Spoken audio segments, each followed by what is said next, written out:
Hi, Mark. Welcome to the podcast. Hi, Monique. How are you? I'm good. Thank you for joining us again. You were here with us last time. And today we're going to talk about a topic that I haven't talked about. I don't think I have. I mean, maybe pieces of it may have come up, but we're going to talk about spiritual bypassing and toxic positivity, which I see a lot in just in society in general, and I see spiritual bypassing in both some of the pop psychology or maybe new agey kind of things, as well as in faith communities where there is just this kind of passing over emotions and just skipping over it. And maybe we can talk about that and what that does to people and to people who actually have emotional issues or have trauma. Yeah, I think that, as you and I were talking back and forth about this episode, I started researching and I found out that in 1980, uh, around 1980, I believe it was John Wellwood. He was a Buddhist teacher and psychotherapist, and he actually coined the phrase spiritual bypassing. So I kind of got curious about that, and I'm like, what is spiritual bypassing? And I had concepts of it, but as you and I talked about it, but I got a quote here that I'd like to read, and it's from Dr. Craig Cashwell. And I think it really sums up what we're talking about as far as spiritual bypassing. Spiritual bypass involves a focus on the spiritual elements of a situation to the point of excluding the psychological, cognitive, emotional, or other impacts from a situation. And I think that one of the things that I was taught early on in my career was that you need to look at the person holistically. You need to look at the biological aspects. You need to look at the psychological aspects. You need to look at the sociological aspects, and you need to look at the spiritual, and not in that order. Just clump them all together. Yeah. And if you think about it, if you draw four circles and have them touching each other, all of them, and it makes the part in the middle where they cross over each other, that's Hmm. kind of a good picture of the individual, because we're not made of one of those, we're all four of those. Yeah. Yeah. And I mean, I learned that too when I was doing my social work degree, and we learned, and when I would do my assessments, we would always do the biological, but we would touch on the psychological, but still it didn't seem to have that much of an impact on what how we would approach the person. It was basically just information. And as you were speaking, when you were reading that definition, I was thinking about like doctors, and I'm not saying all doctors, but Mhm. I have found, especially as I've become more trauma informed, I mean, they don't even ask. They ask the questions about your biological or physical symptoms, Mhm. symptoms. But not anything about um, psychological. I mean, they might say, "Are you depressed?" And Right. then there's, a biological route and a medication. But yeah, so it's very interesting. You're right. I think we really see things that way. Yeah, and I think that, just to be clear, I think we all fall into that, and we have to be careful, because whatever discipline we have, that's the one that we gravitate toward. Yeah. But I had a woman just a couple of weeks ago who was talking to me about having so many pains and different symptoms, and she's had a whole history of trauma, like severe trauma in her life. Of course, I recommended that she go to the doctor and get blood work and have a workup. But also, we started working on some somatic stuff and some relaxation and things like that, and it's helped her already. Mm. So I don't think it needs to be either or. And I know you're not saying that either. I think it needs to be all of those, to look at all of the different areas. Yes. Yes. Yes. Yeah. And I wanted to talk about, because I know a lot of people that I've spoken to, and I've experienced this personally myself, but in faith communities, for example. And again, I'm saying faith, I'm just using that as an example, but really, when I talk about not being trauma informed, I'm going to use the faith example because you can come with, let's say, when we come with our history, with our experiences, with our bodies, with our memories. And some of it isn't even conscious, and yet we are responding certain ways, right? And when people have asked for help, or say they may need help or not feeling well emotionally, very often they can be given, told to maybe pray more or read more, or they don't have enough faith. And I think that that could be really, really hurtful to someone who is hurting and wanting to get help, and then being told, spiritualizing it essentially, by telling them to just pray more. So, Yeah, I think, I think of Abraham Maslow, and he wrote this great thing about the law of the instrument. And what he talked about was that if you, and I'm going to quote it here, if you only see, only tool you have is a hammer, you will tend to see every problem as a nail.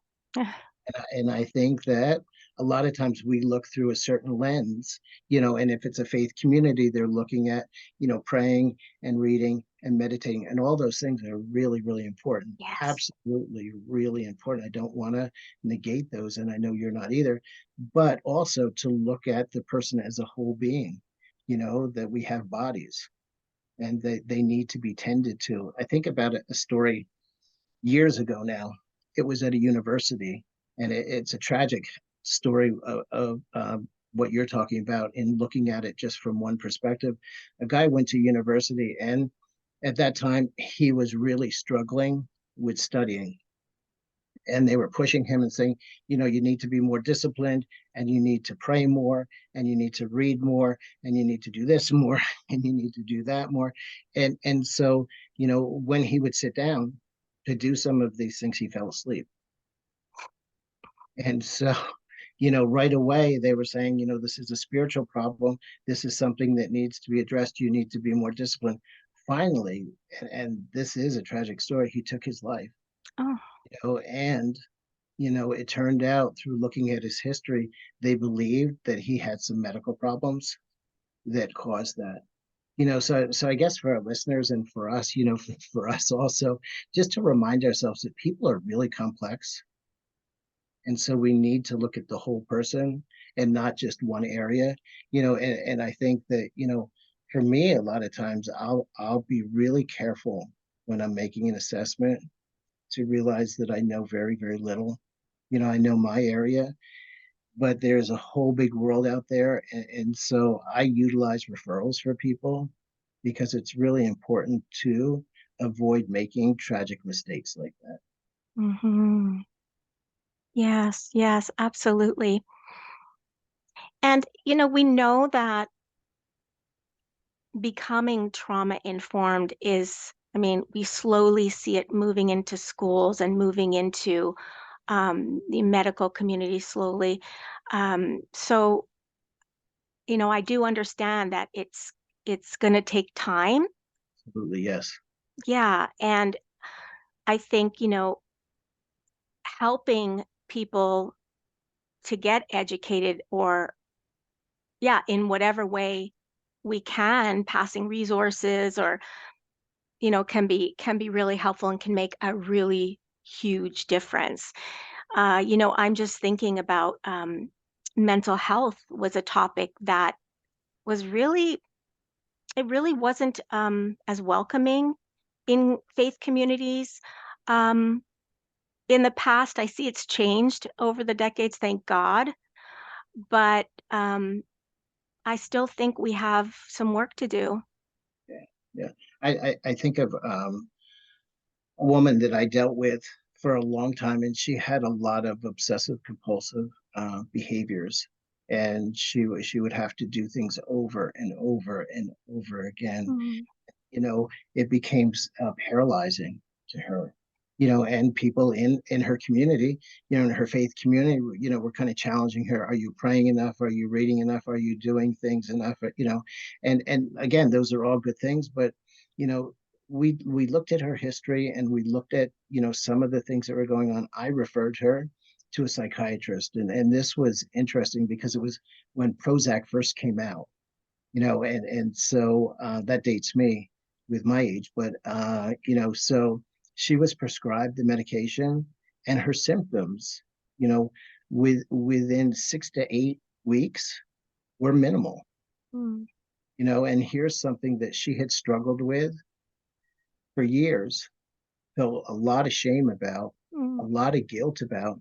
And here, the proper amount of medication with the right assessment really helped with that. And then she was able to, the interesting thing was, then she was able to dig into things a lot deeper in therapy, mm, and she was able to participate with her faith much more and enjoying it much more. mhm. So it's, this episode is not to like bash at all the faith community. I'm in a faith community, and so it's really, really important to me to kind of get the word out there that there's a whole person there that has to be treated, including the spiritual.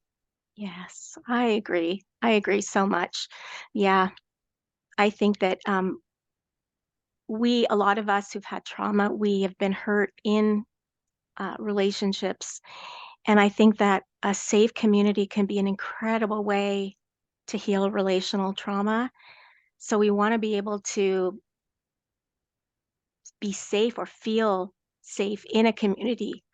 Yeah, And I yeah. was thinking about us doing the episode, and I was thinking about, I wanted to be vulnerable and share something that happened just last week at church for me. Hmm.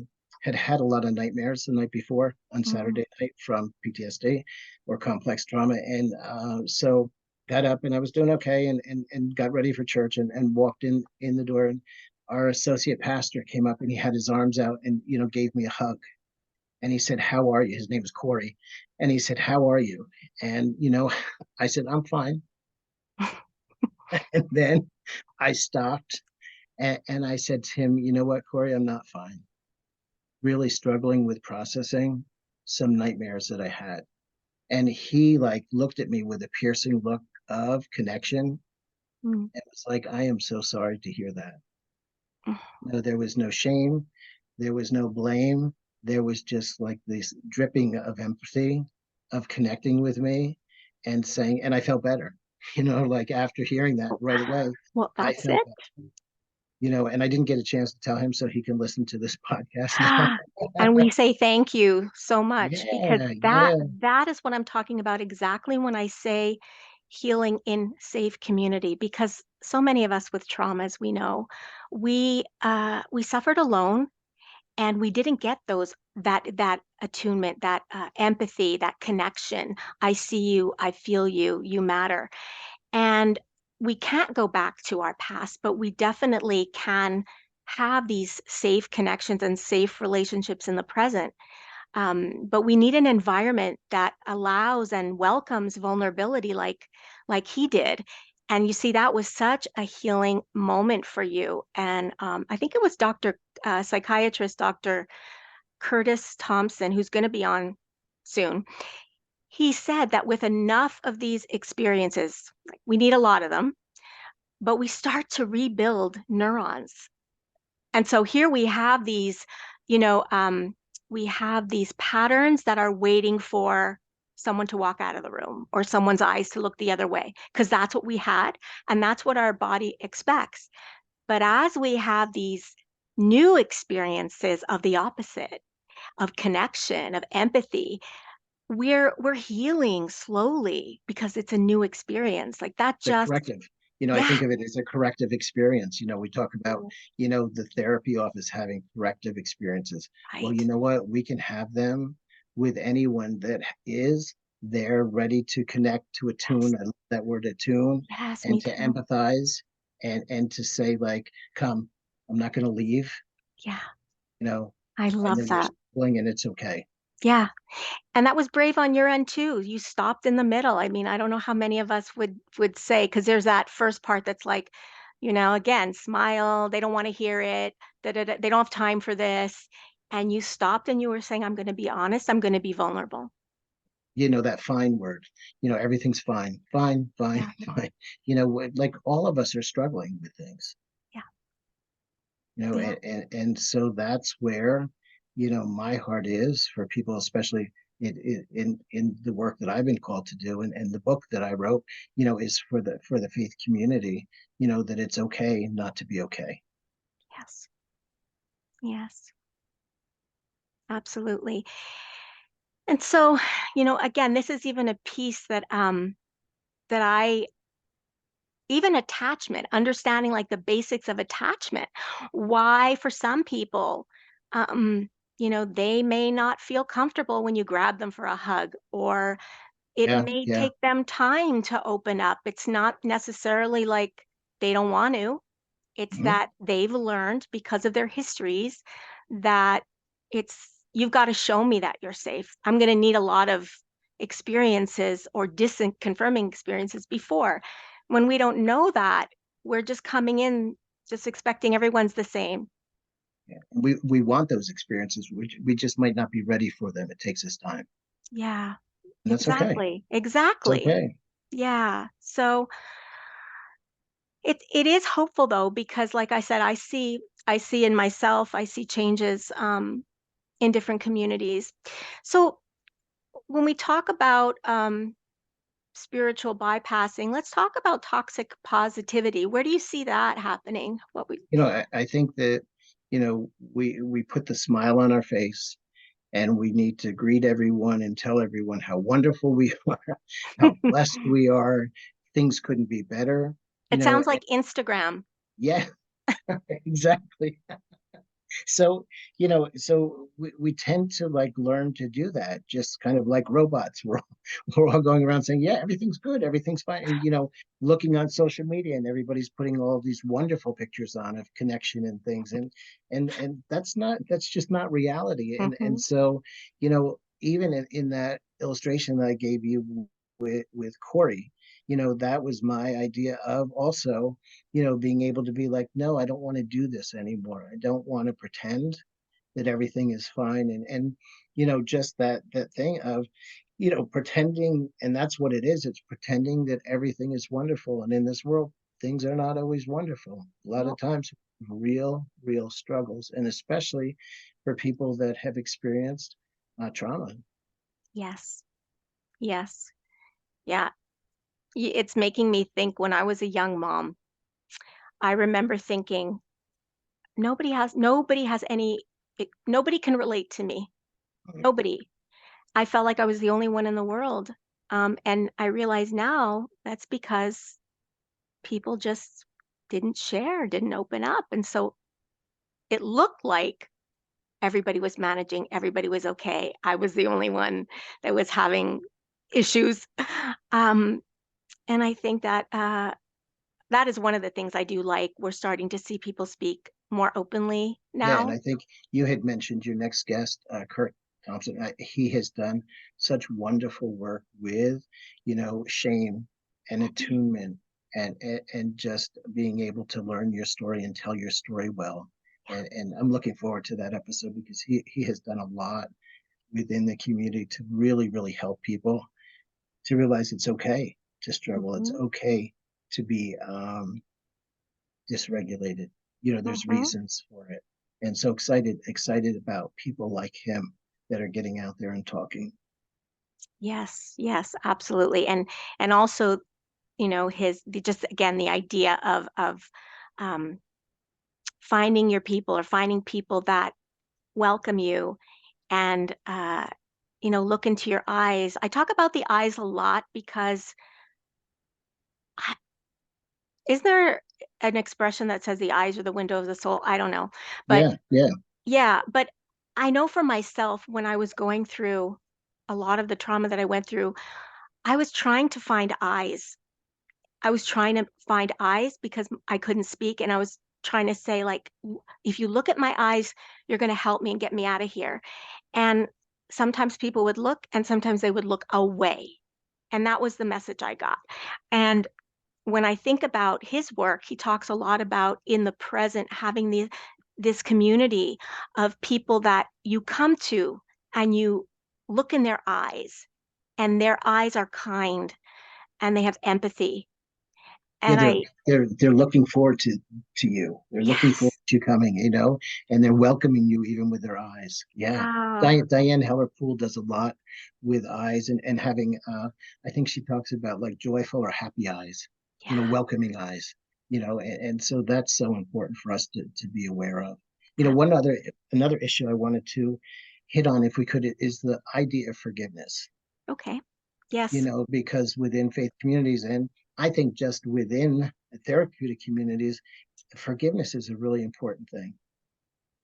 But the idea that it's one and done, or that it's a procedure that, you you go through, and one day you're feeling this way about the individual and the next day you're fine. That's not reality. Forgiveness, at least I have found, is a real process. And as other things come up in my life, I know I have done a lot of work with my dad, and forgiving my dad, and for a lot of the things that I went through in my childhood. And, there are times when it creeps back up, of course, or something else happens where it triggers it, and I have to revisit it. And so, I think that I've heard it said that forgiveness isn't like a picture, it's like a motion picture. It's not like a photograph that you look at. It's a motion picture that continues, and that you continue to process things. And I just want to stress that, because sometimes there's, and I'm one that's big for forgiveness. I think that forgiveness is really important for you. If you've been traumatized, to come to some kind of resolution. But I think that a lot of times people try to force it, and it's not helpful. Again, being trauma informed, it takes a while for the body to settle down, and for us to be able to process things that have happened, and then to move toward, you know, uh, moving through the resentment, and moving toward a place of forgiveness. Yeah. And even I was explaining this at this retreat that I went to because someone was talking about we should just forgive. And I said, even if you do say you forgive, and I think it's what you're talking about with the not being a photo, but being like more like a movie. But then that person can walk into the room and suddenly your body will jolt. You'll feel fear or even anger or something. Again, that's because there's a living legacy. There's the imprints inside. Yeah. And so, I love that with Janina Fisher, that she talks about that living legacy of yes, trauma, that's the problem, is these things happen back here, but we're still dealing with them in our bodies today. yes, yes, exactly. And I don't, when we don't understand that, then we feel shame. And, we might even take on shame that other people, because they don't understand. But if you can have some grace with yourself and know that there's these deep imprints, especially with repeated trauma, our bodies remember things that were dangerous because it's like that ain't going to happen again. And so it's on the alert for that. So Mhm. it's going to Yeah. be, yeah, it's going to be waiting and ready. And so just understanding that. And That thing of, and again, I've heard this a lot in faith communities. The past is the past. yeah, Well, and I I talk about in my book, the past is not the past when it shows up in the present, and that's what happens with trauma. You use a great illustration of somebody walking in the room, and you've done a lot of work, and you've resolved, and you've forgiven, and they come in the room, and your heart starts to beat, and you feel getting uptight, and your yep, body tightens, and yep, and and you're like, wow, I didn't make any progress. And that's not true. There's just more progress to be made. But realizing that our bodies hold that trauma, mm-hmm. and that we experience it there, definitely. And I would even say, and I don't know if this is, if people agree with me or not, but I would even say, and maybe you're going to clench for the rest of your life, or maybe you're going to Mhm. constrict for the rest of your life. Yeah, yeah. And it is what it is. You might, but At least you know why you're doing it. yes, and you know that it is normal. It makes Yeah, sense. yeah, yeah. There's nothing wrong with your body. So all of these kind of shame-filled things that we put on ourselves, um, it's important to understand that they make sense. Definitely. Yeah. Yeah, I think that idea of, you know, one of the things that for me that gets rid of shame is grace, and so me needing to give grace to myself, and me needing to give grace to other people, is so important, because, you know, a lot of times people in different communities have not been trained like you and I, and so they have less of an understanding. And so, that's why we're out here doing this, is to kind of educate and to help people find some of the things that we found that are so valuable and so helpful. Yes. Yes. Would you say grace is also kind of like self-compassion? Yeah, definitely. Yeah, Yeah. definitely. And self-compassion is something for people who've been traumatized, that it's kind of like, what Yep. what is that? So, it's things that we have to continually process and renew our minds, with these thoughts. And, Yeah. I love what you often say is, what, this is totally normal. My body is acting the way my body should for what I've been through. Yeah. And there's no truer statement. Uh, yes. And that was so freeing for me. Someone asked me that, I think yesterday. Mm. Yeah, it was what was it? Like, how did you start to realize that? And I said, well, it was when I started to learn about how our bodies respond to trauma, like what is actually happening. That just changed everything and it took away the shame. And so that's what I want for other people is that because my goodness, we're working through when you've had trauma, you're working through enough. You don't need you don't need this additional stuff that is not true, you know, Unnecessary. and unnecessary. Yeah. So, and yeah, it is a process. When you were talking about self-compassion, a long, long time ago, I think when I first started on Instagram or Facebook, I remember I wrote about self-compassion and I had a little picture of a child eating a lemon because Mm. that's the taste. You want me to be compassionate to myself? It's like, what is that? Yeah, It's because no one has ever been compassionate to us. So it just feels so strange and weird. But we do know how to be compassionate, especially those who have pets or we have children. We know how. So it's already there. It's just a question of, being gentler with ourselves. absolutely. Redirecting it. Hmm. Makes a big difference on how we live in this body, but it takes time. Yeah. So, is there anything else you want to add to this conversation before we close? No, I think it's been a great conversation, and I look forward to hearing from people, see what they think about, some of the things we talked about. Yeah, I'm trying to think if I have a closing because I know what I wanted to do. I thought about this briefly before we started, and I said, what I really want from this conversation is for people to feel a little more empowered and to feel more hopeful because there is so much hope. There really, really is. And so I hope they felt that with this conversation, Mark. Thank you for being with us today. Thanks, Monique. It's been great.